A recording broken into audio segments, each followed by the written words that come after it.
What is up, you guys? I just left the Starbucks where I was at, and I'm gonna go to the gym and then head over to my shift at the restaurant. And the reason why I have a shift tonight is because I freaked out yesterday, because in the morning I was like freaking out because I lost a really good tenant, like a tenant that I thought was perfect, that was supposed to be coming in a few days, and I was like, oh my gosh, like how am I gonna find a replacement within a few days? And I was freaking out because like I really needed this, like I was really relying on this, and I was like I don't know how this is gonna happen. And then I had a conversation with my uncle, and my uncle was like, Pardis, you need to stop like making impulsive decisions based on panic. Like that's not a good place to make a decision from. You need to like get yourself to a place where you're more relaxed and you're thinking like you're able to think with a rational mind, and then do whatever you need to do. And like, so I was like, okay, I went to this party. You saw the party, I posted it in my last video. Relaxed. And while I was at the party, I found a replacement tenant, and actually a much better tenant than the previous one that I had found. And they're perfect, and their lease is gonna be even longer, and like that's set.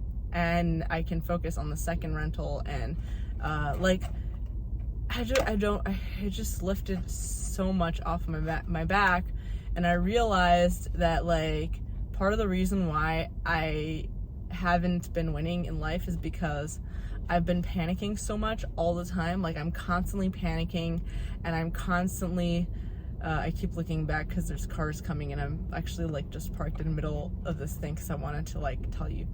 But I just keep panicking and worrying that something won't work out, and because of my panic I'll like stop something like right after I started it. And so this impulsive character trait could be a good thing, and I see a lot of people who have this impulsivity in them that end up starting great businesses, but it could also be a bad thing. So like the good thing is that it causes you to take risks and do things that other people might not do that will get you, you know, those big wins.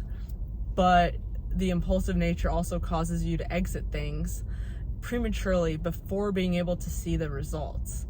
And that's a really important thing to work on, because not just with money making, success, with literally anything in life, if you keep at it, if you keep working at something, you're gonna see results. You know, like no matter what it is, if you really focus on something and just keep going, you're gonna see the results over time. Like time is really the greatest antidote for anything. And my relationships too, like everything in life, the more I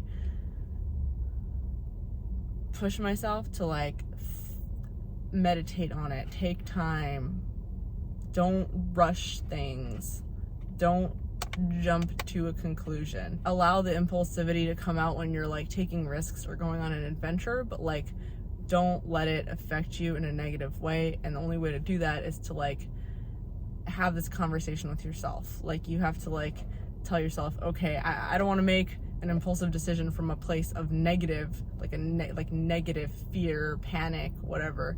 I don't want to get, or I don't even want to like, I don't want to get too excited about a win and then just like not do what I was doing. Basically to try and like regulate your mood. And that's going to be a big thing that's going to get you to success faster, is if you can regulate your mood, not freak out or get too excited when things happen. Just allow yourself to find something that you can consistently keep doing and working at until you get to a place in life. And that's what I'm going to try to do. And a big part of that is going to the gym. So I'm actually going to go to the gym now before my shift. I forgot to tell you this. Another way to regulate your mood and calm down and, you know, not make rash decisions and think things through is really, you know, CBD, hemp related stuff, which I sell on in my shop. And I've been selling the shit out of on this YouTube channel.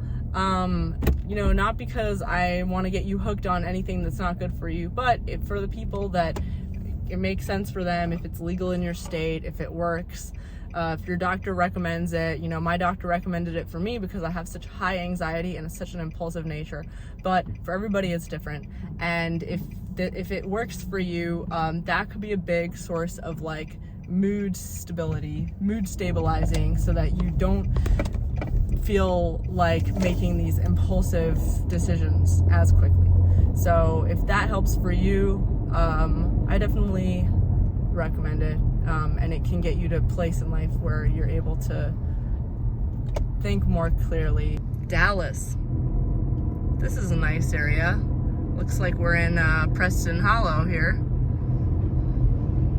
I'm on my way to a restaurant shift. I picked up a shift for my friend because I was worried about money yesterday, and so I'm on my way to that. And I was just thinking a little bit about the real estate stuff. So, I'm on 2 properties, thinking about the third one and thinking about how, when, basically to acquire the third property. Like, just thinking ahead, not necessarily doing anything for that, because right now I'm strapped, like no cash.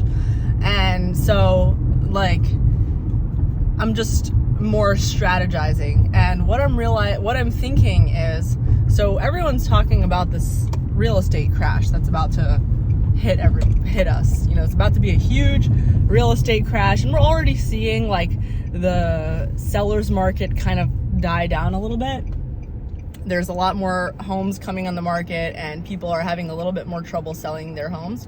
So maybe soon there will be a crash that will hit everybody that owns real estate. But maybe if I save a little bit for that crash, and I wait until that crash happens, I can afford something substantial with a home equity loan based on the first property. I'm not sure, actually.